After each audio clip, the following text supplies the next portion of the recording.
Trump calls De Niro sick, demented after actor's criticism. Hillary Clinton to testify in congressional Epstein probe. CEO of World Economic Forum quits after Epstein ties come to light. Ex-U.S. Treasury Secretary to resign from Harvard over Epstein ties.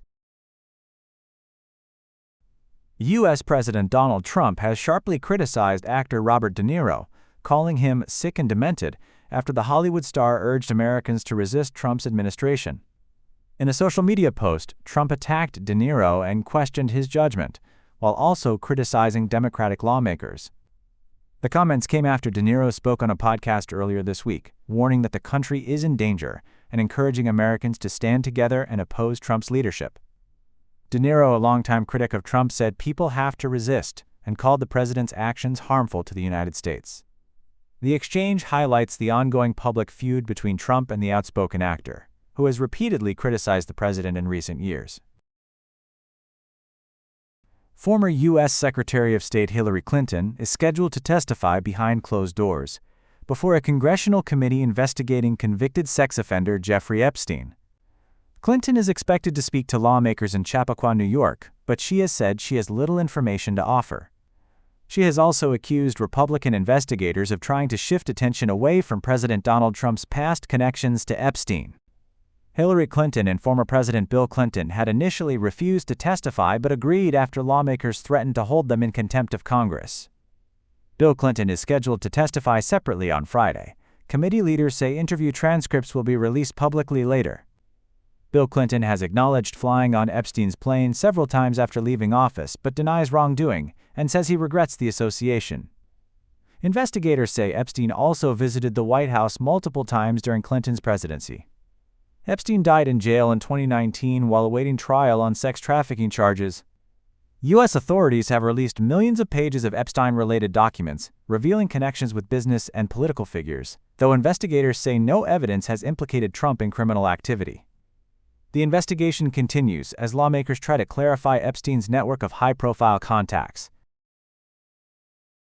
The president and CEO of the World Economic Forum, Jorge Brende, has announced he is stepping down from his position after more than 8 years in the role. His resignation comes weeks after the forum launched an independent review into his past contacts with convicted sex offender Jeffrey Epstein. U.S. Justice Department documents showed Brende had 3 business dinners with Epstein and exchanged emails and text messages with him between 2018 and 2019. Brende said he regrets the contacts and did not want the issue to distract from the forum's work. An independent review found no new concerns beyond what was already known, but Brende said stepping down was the best decision. Brende has previously said he did not know about Epstein's criminal past when they first met and wished he had investigated more carefully. The forum confirmed that Managing Director Alois Zwingli will serve as interim CEO while a permanent replacement is chosen. The case is part of wider scrutiny into Epstein's connections with global figures, including Donald Trump, Bill Clinton, and Elon Musk. Epstein died in jail in 2019 while awaiting trial on sex trafficking charges, but investigations into his network of contacts are still ongoing. Former U.S. Treasury Secretary Larry Summers has announced he will retire from teaching at Harvard University at the end of the academic year. His decision comes amid continued scrutiny over his past contacts with convicted sex offender Jeffrey Epstein.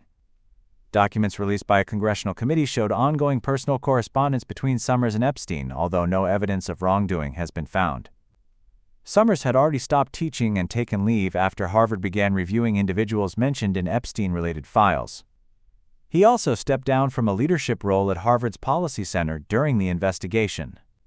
Last year, Summers also resigned from the board of OpenAI, saying he was deeply ashamed of his association with Epstein and wanted to focus on repairing personal relationships.